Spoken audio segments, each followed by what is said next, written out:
ತಾರೀಕದಂದು ಕೃಷಿ ಮೇಳ ಬಹಳ ಭವ್ಯವಾಗಿ ಆ ಭಾಗದ ಎಲ್ಲ ರೈತರಿಗೂ ಕೂಡ ಅನುಕೂಲ ಆಗಲಿ ಅಂತ ತಿಳ್ಕೊಂಡು ಸರಿಸುಮಾರು 120ಕ್ಕಿಂತ ಹೆಚ್ಚು ಮಳಿಗೆಗಳನ್ನ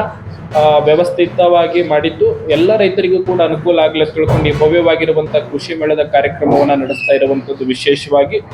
ಮತ್ತು ವಿಶೇಷ ಏನು ಅಂತಂದ್ರೆ ಜೈ ಜವಾನ್ ಅನ್ನುವಂತ ಪರಿಕಲ್ಪನೆಯನ್ನ ಇಟ್ಟುಕೊಂಡು ಭಾರತ ದೇಶದ ಗಡಿ ಕಾಯುವಂತ ಯೋಧರಿಗೆ ವಿಶೇಷವಾಗಿ ಆಘಾತ ಆಗಲಿ ಅಥವಾ ಏನೇ ಒಂದು ಸಂಕಷ್ಟಗಳಿದ್ದಲ್ಲಿ ಕೂಡ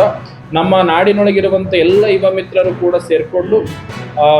ರಕ್ತದಾನ ಶಿಬಿರವನ್ನ ಮಾಡ್ತಾ ಆ ರಕ್ತದಾನವನ್ನ ನೇರವಾಗಿ ಭಾರತದ ಸೇನೆಗೆ ಕಳಿಸುವಂತ ಎಲ್ಲ ವ್ಯವಸ್ಥೆನೂ ಕೂಡ ಈಗಾಗಲೇ ನಾವು ಮಾಡಿದ್ದೇವೆ.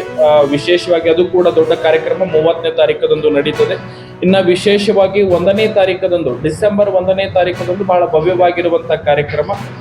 ವಿಶೇಷವಾಗಿ ಏಕಕಾಲಕ್ಕೆ ಸಹಸ್ರಾರು ಸುಮಾರು ಏನಿಲ್ಲ ಅಂದ್ರೂ ಕೂಡ 30,000 ರೈತರನ್ನ ಏಕಕಾಲದೊಳಗೆ ಒಂದೇ ವೇದಿಕೆ ಮೇಲೆ ಸೇರಿಸಿ ಎಲ್ಲರಿಗೂ ಕೂಡ ನಮ್ಮ ಭಾರತ ದೇಶದ ಧ್ವಜವಾಗಿರುವಂಥ ತ್ರಿವರ್ಣ ಧ್ವಜದ ಬಣ್ಣದ ಮೂಲಕ ಕೇಸರಿ ಬಿಳಿ ಹಸಿರು ಮೂಲಕ ಎಲ್ಲರಿಗೂ ಕೂಡ ಗಾಂಧಿಯ ಟೋಪಿಯನ್ನ ಧರಿಸುವ ಮೂಲಕ ಎಲ್ಲರಿಗೂ ಕೂಡ ವಿಶೇಷವಾಗಿರುವಂಥ ಸನ್ಮಾನ, ಜೊತೆಯಾಗಿ ನಮ್ಮ ಭಾರತ ದೇಶದ ಬೆನ್ನೆಲುಬು ಆಗಿರುವ